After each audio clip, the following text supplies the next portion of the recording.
Welcome to Aspire Ada.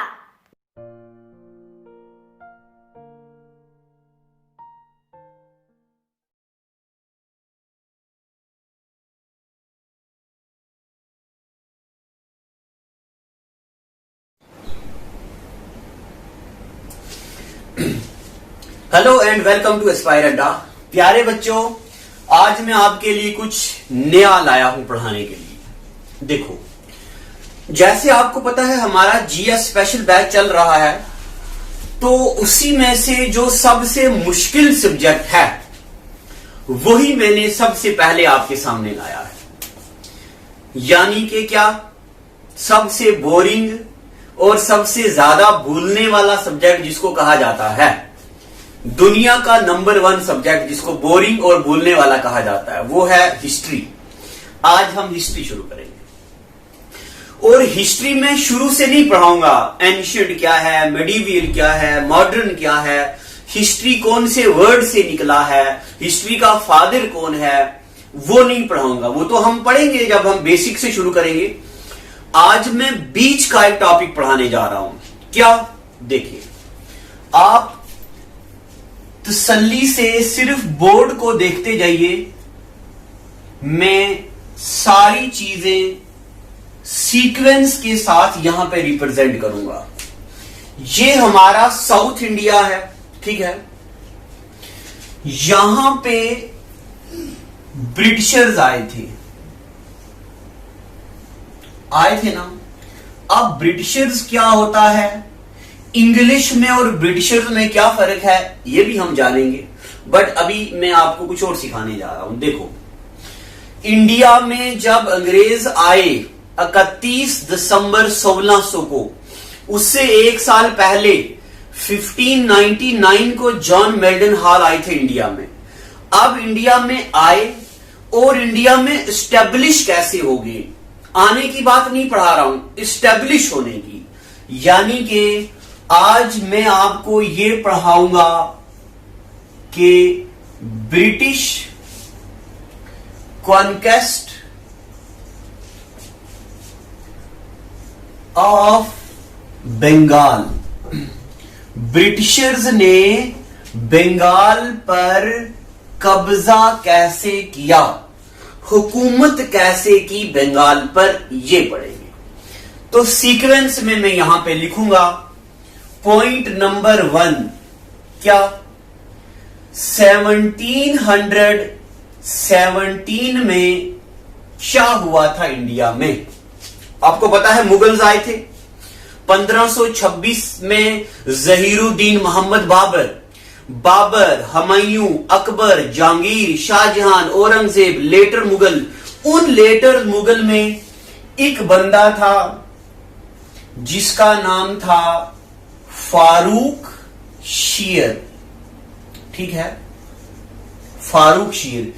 इतने board पे मैं बेहतरीन अंदाज में आपको कुछ चीजें बताऊंगा। और अगर आपने सीजीएल 2018 का पेपर दिया हो तो 4 क्वेश्चन आए थे यहां से, वो चारों के चारों क्वेश्चन यहां मैं रिवाइज करवाऊंगा आपको।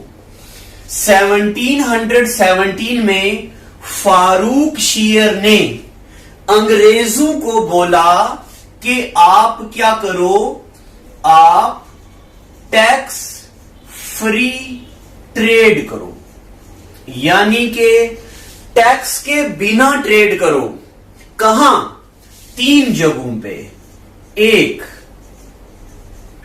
बॉम्बे में, दूसरा बंगाल में, और तीसरा मद्रास में, आज का कोलकाता। फारूक शीर ने इन तीनों जगहों पर अंग्रेजों को टैक्स के बिना ट्रेड अलाउ किया।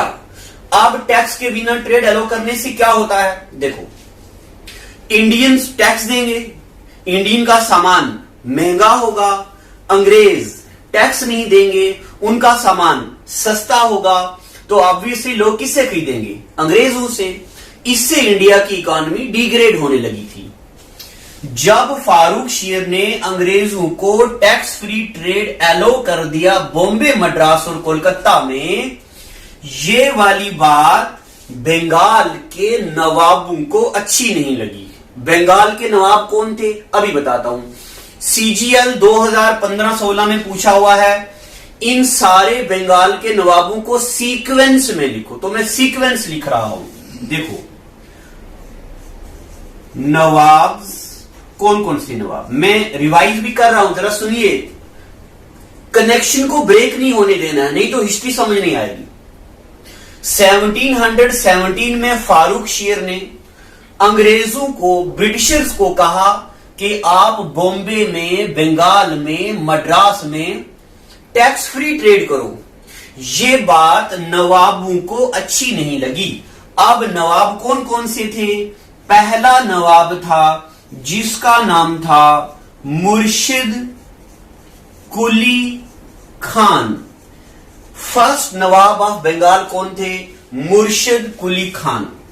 दूसरे नंबर के नवाब थे शुजाउद्दीन। तीसरे नंबर के नवाब थे मुर्शिद कुली खान, शुजाउद्दीन और मुर्शिद कुली खान, सिराजुद्दीन, और उसके बाद थे अली वर्दी खान। अली वर्दी खान के बाद थे सिराजुद्दीन, नहीं सिराजुद्दीन हो गया ऊपर, यहां थे सिराजुद्दौला। सिराजुद्दौला के बाद थे मीर जाफिर, और मीर जाफिर के बाद थे मीर कासिम। एक बार सीजीएल में पूछा हुआ है कि इन सबको सीक्वेंस में लिखो, मगर सीजीएल 2018 का सवाल कि शुजाउद्दीन के बाद अगला नवाब कौन था? सीजीएल 2018, शुजाउद्दीन के बाद कौन थे? अली वर्दी खान। याद करने का तरीका भी है, खान, दीन, खान, और फिर सिराजुद्दौला, ये तो अभी आएगा इसका रोल, मीर जाफर और मीर कासिम। यहां तक बात पता चल गई। एक बार हल्का सा रिवीजन। क्या रिवीजन? फारूक शीर ने टैक्स फ्री ट्रेड अलो किया यहां पे। ये टैक्स फ्री ट्रेड बंगाल के नवाबों को अच्छा नहीं लगा। अब बंगाल के नवाब कौन कौन से हैं तो मैंने आपको बता दिया। सबसे पहला नवाब मुर्शिद कुली खान, उसके बाद शुजाउद्दीन, उसके बाद अली वर्दी खान, अली वर्दी खान के बाद सिराजुद्दौला और मीर जाफर और मीर कासिम। इतनी बातें पता चल गई। अब आगे मैं यहां पे लाइन लगा के आपको आगे की बात बताता हूं। ये सिराजुद्दौला, अब डेटें शुरू होंगी, गौर से देखिएगा। ये सिराजुद्दौला 16 साल के हैं। इन्होंने अंग्रेजों को बोला, इका नौटंकी चल रही, ये टैक्स फ्री ट्रेड मैं नहीं होने दूंगा यहां पे। अंग्रेजों ने बोला, बड़े बादशाह ने अलो किया है, आप यहां पे कुछ नहीं कर सकते। जब नवाब सिराजुद्दौला के पास कोई जवाब नहीं था तो नवाब सिराजुद्दौला ने क्या किया? देखिए, अगर आप दिल्ली में गए हो, जितनी भी मुगलों के टाइम की बड़ी बिल्डिंग्स हैं, उनके साइड पे, किनारों पे नाली खोदी हुई है, उसको बोलते हैं मोट।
उसको बोलते MOUT, मोट। अब ये मोट क्यों लगाए थे, क्यों बनाते थे? जब बादशाह रात को सोता था बिल्डिंग में, तो उस नाली में या तो आग डाली जाती थी या पानी में मगरमच्छ डाला जाता था, प्रोटेक्शन के लिए, डिफेंस के लिए।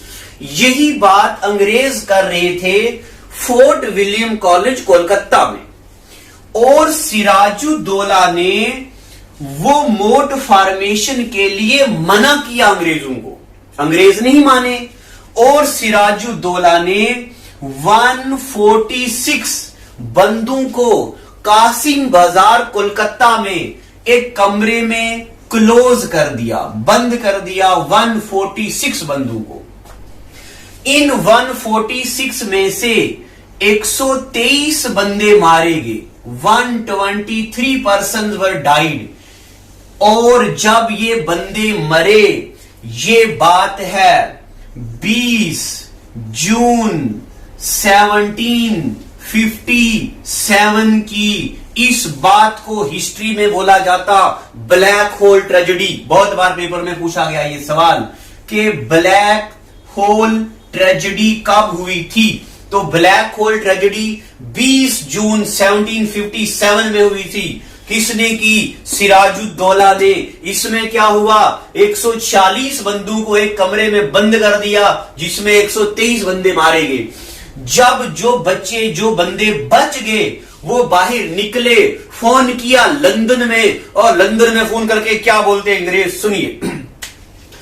कुछ अंग्रेज बोलते हैं, हाँ हमारे सर पकड़ के ऐसे किया, हमें मेरी शर्ट फाड़ दी, मुझे पीछे से लात मारी, डंडा मारा, मेरी बीवी को मारा, बच्चों को मारा, ये किया वो किया, फलाना ढिमका। अंग्रेजों को पता चला कि सिराजुद्दौला ने ये किया है। लंदन से 40,000 की आर्मी आई। कितनी? 40,000 की। और जब 40,000 की आर्मी आई, जैसे सिराजुद्दौला ने आर्मी को आते देखा, नवाब सिराजुद्दौला भाग रहे तालाब तिल्लो बोड़ी की तरफ। जैसे सिराजुद्दौला आगे गए, इतना बड़ा अंग्रेज आया, सिराजुद्दौला को ऐसे किया, लगाने लगा कान के नीचे। सिराजुद्दौला ने बोला, सरकार आप जो करना है करो, बस मेरी जान बख्श दो। मेरा दिमाग सटिया गया था, मैंने ये बात आपको बोल दी। आप टैक्स फ्री ट्रेड करो, इंडिया को लूटो, आप मोड फॉर्मेशन बनाओ, एंजॉय करो, बस मेरी जान बख्श दो। सिराजुद्दौला मान गए इस बात को। सिराजुद्दौला माने कब? 9 फरवरी 1750। ये माने कब? 9 फरवरी 17।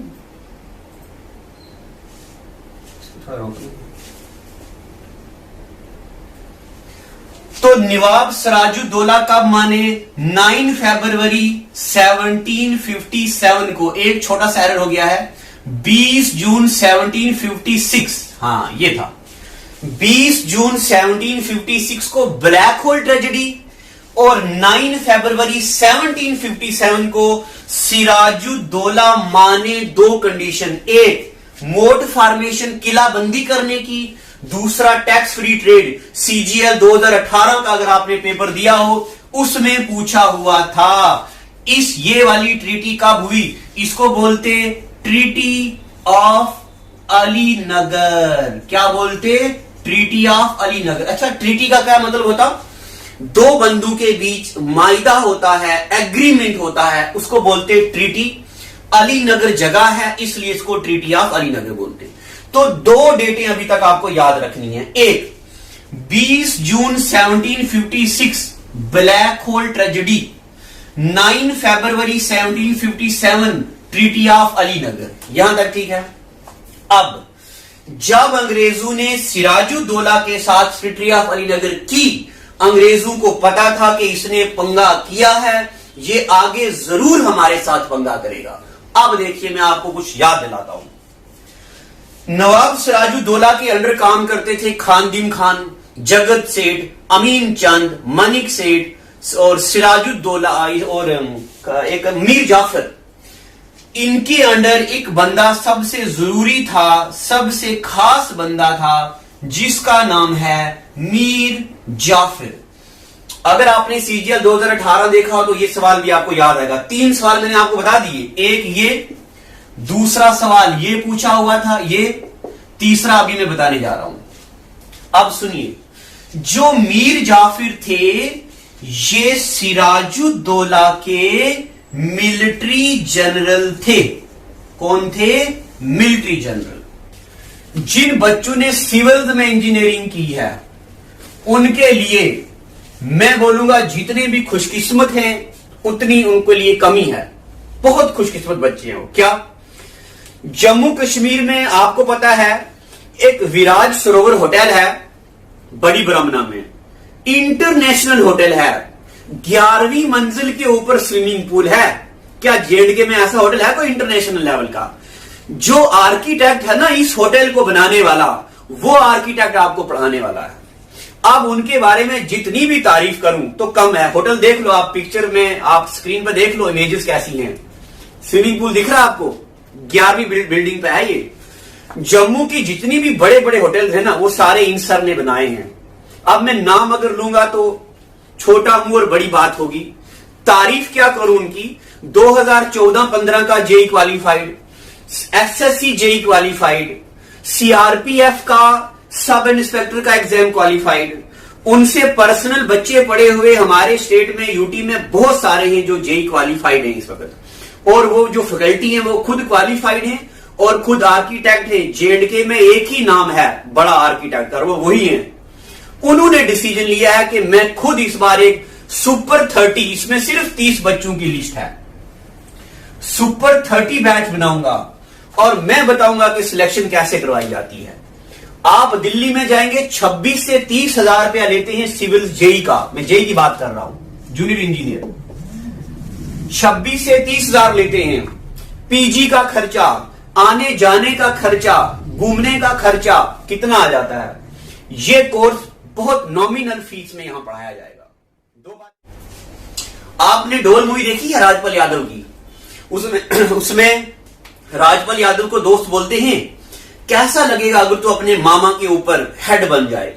तो राजपाल यादव अपना आंखें बंद करता है, इमेजिन करता है कि वो अपने गाड़ी में बैठा है, उसका मामू आता है, गाड़ी खोलता है, गाड़ी में थोड़ा सा खराब हो जाता है, कुछ बारी खराब हो जाती है, तो जो राजपाल यादव है थप्पड़ मारता है अपने मामे को और फिर आंख खोलता, बोलता है हाँ सरकार मुझे बड़ा अच्छा लगेगा, बोलता है ऐसा।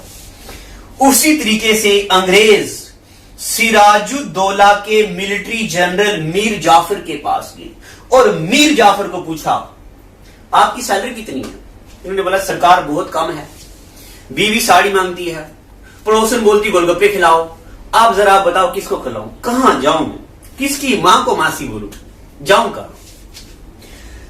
अंग्रेज मीर जाफर को बोलते हैं कैसा लगेगा अगर हम आपको नवाब बना दें? तो मीर जाफर आंख बंद करते हैं, इमेजिन करते हैं बीवी को साड़ी दे रहा हूं, पड़ोसन को गोलगप्पे खिला रहा हूं, कोई और भी है उसको भी कुछ खिला रहा हूं।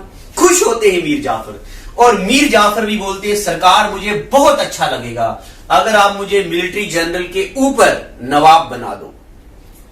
अंग्रेज मीर जाफर को बोलते हैं सुनो हम सिराजुद्दौला पे अटैक करेंगे, इसको मारेंगे, तुम्हें नवाब बनाएंगे बस, मगर तुम मिलिट्री जनरल हो, आर्मी को ऑर्डर नहीं देना फायर के लिए, बस हमारा कोई बंदा मरना नहीं चाहिए। तो नवाब मीर जाफर बोले सरकार इतना अच्छा आइडिया पहले कहा नहीं दिए हो।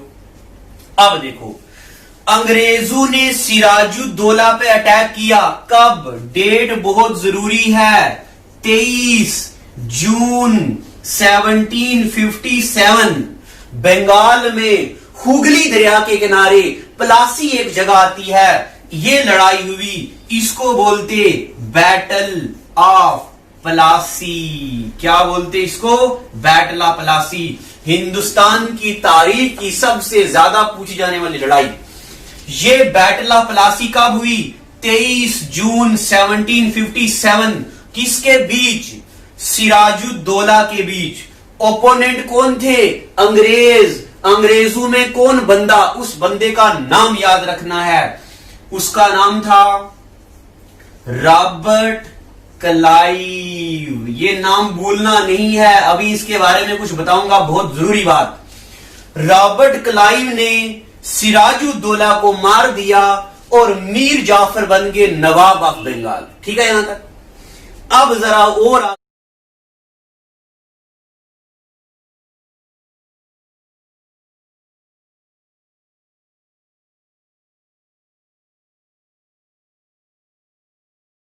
आगे ज्ञान की बातें करते। प्यारे बच्चों, अभी मैं आपको बताऊंगा कि आखिर अंग्रेजों ने कैसे इंडिया पे कब्जा कर दिया पूरे तरीके से। नवाब कौन है? मीर जाफर। इनको जीत किसने दिलाई? Robert Clive. तो Robert Clive became first governor of Bengal. Paper में आता सवाल, who is first governor of Bengal? Robert Clive. ठीक है। अगले दिन जब रॉबर्ट क्लाइव जाते हैं और मीर जाफर बनते हैं नवाब, जैसे मीर जाफर देखते रॉबर्ट क्लाइव को आते तो खड़े हो जाते, बोलते सरकार बैठो, चाय लोगे, ठंडा लोगे, कॉफी लोगे, गरम लोगे, बोतल लोगे, क्या लोगे, बैठो। रॉबर्ट क्लाइव बोलते ना ठंडा चाहिए, ना गरम चाहिए, ना कॉफी चाहिए, ना बोतल चाहिए, कुछ भी नहीं चाहिए, हमें चाहिए खाली पैसा। क्या चाहिए? पैसा चाहिए। चलो, अब रॉबर्ट क्लाइव ने जब इनको पैसों की डिमांड की तो मीर जाफर ने सोचा मांगेगा लाख, 2 लाख, 3 लाख रुपया दे दूंगा, मुंह पे मारूंगा, मैं तो नवाब रहूंगा। मीर जाफर की डिमांड सुनिएगा। डिमांड्स, क्या क्या डिमांड की मीर जाफर ने? रॉबर्ट क्लाइव ने। रॉबर्ट क्लाइव ने मीर जाफर को बोला 2.2 करोड़ रुपीस वार इंडेमनिटी दो, हमारा खर्चा हुआ है। जैसे मीर जाफर ने सुना उसके होश उड़ गए। 2 करोड़ रुपया मैं लाऊं कहां से? बट कुर्सी पे बैठने का शौक था, दिया 2.2 करोड़ रुपया। यहां पे रॉबर्ट क्लाइव का भी मन नहीं भरा। आगे सुनिए। रॉबर्ट क्लाइव ने बोला 24 परगनाओं का टैक्स मैं लूंगा। अब परगनास क्या होते? जिस तरह जम्मू में है 4 नंबर काला गेट, तालाब, किल्लो, बोड़ी, जीवल, पाइनतीर्थी, गांधीनगर है, उस तरीके से वहां पे जगहों को बोलते थे परगना। 24 परगनाओं का टैक्स भी कौन लेगा? Robert Clive. उसके अलावा सुनिए, अभी खत्म नहीं हुआ, 26 लाख रुपया हर साल का मीर जाफर रॉबर्ट क्लाइव को देगा। अभी खत्म नहीं हुई बात, आगे सुनिए। जब रॉबर्ट क्लाइव की बीवी इंडिया आएगी, खर्चा कौन करेगा? मीर जाफर। रॉबर्ट क्लाइव की पड़ोसन आएगी इंडिया, खर्चा कौन करेगा? मीर जाफर। रॉबर्ट क्लाइव की बीवी आई, बोलती हाँ darling, I want pashmina shawl of Kashmir. तो बोलता अब रॉबर्ट क्लाइव ने बोला don't worry, I will call Mir Jafar, he will pay the money, don't worry. अब मीर जाफर खर्चा कर रहे बेचारे तंग आ गए। एक दिन मीर जाफर ने बोला सरकार हमसे ना हो पाएगा, ये खर्चा हम नहीं दे पाते। अब रॉबर्ट क्लाइव ने मीर जाफर को बोला हट जाओ हमारे सामने से, अब आप नवाब नहीं हो। मीर जाफर के साला है, सन इन लॉ है मीर कासिम। अब नवाब कौन बने? मीर कासिम। अब सुनते जाइएगा आगे, मैं आपको ऐसी लड़ाई पढ़ाने जा रहा हूं जिस लड़ाई ने हिंदुस्तान की तारीख का नक्शा बदल के रख दिया। मीर कासिम को बनाया अगला नवाब। नवाब कौन है? मीर कासिम। मीर कासिम ने क्या किया? सुनिए, 24 परगनाओं का टैक्स ले लो, 26 लाख ले लो, उसके अलावा बंगाल का टैक्स ले लो। मिडनापुर, चिटगोंग, राजशाही, ढाका, ये जगह है बंगाल की, इनका टैक्स भी ले लो, खाली कर दो हिंदुस्तान को। अब मीर कासिम ने एक बात नहीं की। क्या? ये मैडम मोहतरमा यहां बैठी हैं, इन्होंने बोला मीर कासिम को सरकार मैं बाल बच्चेदार हूं, ये है हस्बैंड है, काम करते नहीं है, बच्चे हैं 10-12, उनको खिलाना होता है। जिस तरह अंग्रेजों को टैक्स फ्री ट्रेड किया है उस तरह मुझे भी कर दो। तो मीर कासिम को तरस आया, बोलने लगे जाओ आपको टैक्स फ्री ट्रेड अलाउ है। 2-4 मैडम मास्टर और आए तो उनको भी टैक्स फ्री ट्रेड कर दिया। मगर अंग्रेजों को यह बात अच्छी नहीं लगी। अंग्रेजों ने मीर कासिम को बुलाया, लगाई कान के नीचे और बोले तुम्हें किसने अलाउ किया था इंडियन को टैक्स फ्री ट्रेड करने के लिए? उन्हें बोला सरकार एक मोहतरमा आई थी, बेचारी बड़ी परेशान थी तो मैंने उनको कर दिया। कहते हैं मंजिल पाने के लिए जस्ट फॉलो द स्टार्स, शायद वो राह है क्या जो रूह को न छुए, जो भीड़ में छुपी हो, जो दूसरों की बनाई लकीरें हो। वो लाइफ है क्या जो खुद की चॉइस की ना हो। ब्रेक फ्री तो दिखेगी एक नई राह, जो सच में खुद की पहचान हो। सो वाइफ जो चाहते हैं न सिर्फ पावर और स्टाइल पर सब्सटेंस भी, ताकि वो अपनी राह खुद चुन सके।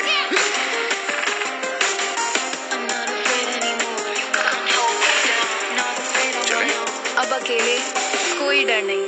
फीलिंग।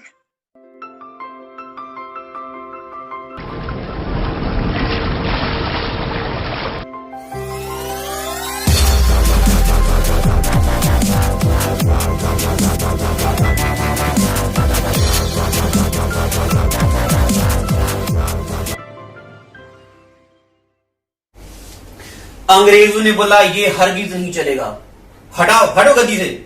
मीर कासिम को हटा दिया। दोबारा फोन किया मीर जाफर को। अगले नवाब कौन बने आप दोबारा फिर से? मीर जाफर। पीछे कौन रह गया? मीर कासिम। अब सुनिए क्या किया मीर कासिम ने। वो याद है गाना, ठुकरा के मेरा प्यार मेरा इंतकाम देखोगे। वही काम मीर कासिम ने किया। क्या किया? मीर कासिम गए दिल्ली और मीर कासिम के अवध यूपी वाली साइड। अवध के बादशाह थे शुजाउद्दीन। ये कहां गए? मीर कासिम कहां गए? एक गए अवध और उसके बाद गए दिल्ली। अब सुनिएगा अगली कहानी। उस वक्त जो दिल्ली के मीर कासिम गए गुस्से में। कहां? अवध। अवध का स्पेलिंग ए से भी होता है, ओ से भी होता है। और अवध के उस वक्त बादशाह हुआ करते थे शुजाउद्दीन। और दिल्ली में सबसे बड़े बादशाह हुआ करते थे शाह आलम सेकंड। अब मीर कासिम ने शुजाउद्दीन और शाह आलम सेकंड को बोला ताऊ ये देखो मीर जाफर बंगाल का खजाना खाली करवा गया है। तो इन्होंने बोला अच्छा ई नौटंकी चल रही वहां पे, अभी खबर लेते मीर जाफर की। फौरन आर्मी को हुक्म दिया तैयार हो जाओ। गौर से सुनिएगा। शुजाउद्दौला 1, शाह आलम सेकंड 2 और प्लस मीर कासिम, ये 3 बंदे जुड़े और 40,000 की आर्मी बनाई और लगे लड़ने किसके खिलाफ? अंग्रेजों के। अंग्रेजों ने बनाई 70,000 की आर्मी। अब अंग्रेज में कौन था सुनिएगा। पहले रॉबर्ट क्लाइव 1760 में चले गए लंदन। अब नया अंग्रेज आया जिसका नाम है हेक्टर मुनरो। हेक्टर मुनरो ने 70,000 की आर्मी बनाई और इनके खिलाफ लड़ाई लड़ी। कहां? बताइए मुझे, डेट पहले सुनिए। सबसे जरूरी लड़ाई हिंदुस्तान की तारीख की 22 अक्टूबर 1764 बिहार में एक जगह आती है जिसका नाम है Buxar. This is known as battle of Buxar. क्या बोलते इसको? Battle of Buxar. इस बैटल ऑफ बक्सर के बाद जब ये हिंदुस्तान की 3 बड़ी पावरें हार गई, जीता कौन? Hector Munro. अब हेक्टर मुनरो ने रॉबर्ट क्लाइव को वापिस बुलाया और एक ट्रीटी साइन की 1764 के 1 साल बाद 1765 में। इसको बोलते ट्रीटी ऑफ इलाहाबाद। इस ट्रीटी ऑफ इलाहाबाद के बाद क्या हुआ? इंडिया में कुर्सी पे बैठेंगे इंडियंस, मगर इनडायरेक्टली हुकूमत होगी अंग्रेजों की। टैक्स कौन लेगा? अंग्रेज। इस बात को बोलते ड्यूल रूल इन बंगाल। क्या बोलते? Dual rule in Bengal. अब पेपर में आएगा कि ड्यूल रूल इन बंगाल किसने स्टार्ट किया? रॉबर्ट क्लाइव ने। बैटल ऑफ प्लासी किसने लड़ी? रॉबर्ट क्लाइव ने। बैटल ऑफ बक्सर किसने लड़ी? हेक्टर मुनरो ने। डेटे क्या क्या हैं? 20 जून 1756 ब्लैक होल ट्रेजेडी, 9 फरवरी 1757 treaty of Alinagar, 23 June 1757 battle of Plassey और black hole tragedy, treaty of Alinagar, battle of Plassey, battle of Buxar. Battle of Buxar के बाद treaty of Allahabad. This treaty of Allahabad is also known as master stroke of Robert Clive. इसके बाद India में dual government start हो गई। अब हम अगले एपिसोड में पढ़ेंगे इसके आगे वाली कहानी। ये सिर्फ इंट्रोडक्शन थी, शुरू में नहीं, बीच वाला टॉपिक, ठीक है। एक बात मैं आपको बता दूं, जम्मू कश्मीर में बहुत सारे लोग हैं एस्पायर अड्डा के नाम से चैनल खोल दिए हैं, एस्पायर अड्डा के नाम से व्हाट्सएप पे मैसेजेस कर रहे हैं कि हमारा कोर्स लो। जब तक आप एस्पायर अड्डा की ऑथेंटिक फैकल्टी को ना देखें तब तक कोई भी कोर्स मत बाय कीजिएगा। हमारे नंबर आगे देख लीजिए स्क्रीन पे, किसी भी नंबर पे कॉल करके कुछ भी पूछ सकते हैं। जीएस स्पेशल बैच में जो मैंने ये पढ़ाया है इस सब का पहले आपको नोट देंगे, फिर हम सुनाएंगे, आप सुनते जाओगे, हाईलाइट करते जाओगे और टिक करते जाओगे। इस बार सिलेक्शन से आपको कोई नहीं रोक सकता। कल से मैथ की क्लास भी शुरू। Thank you and God bless you.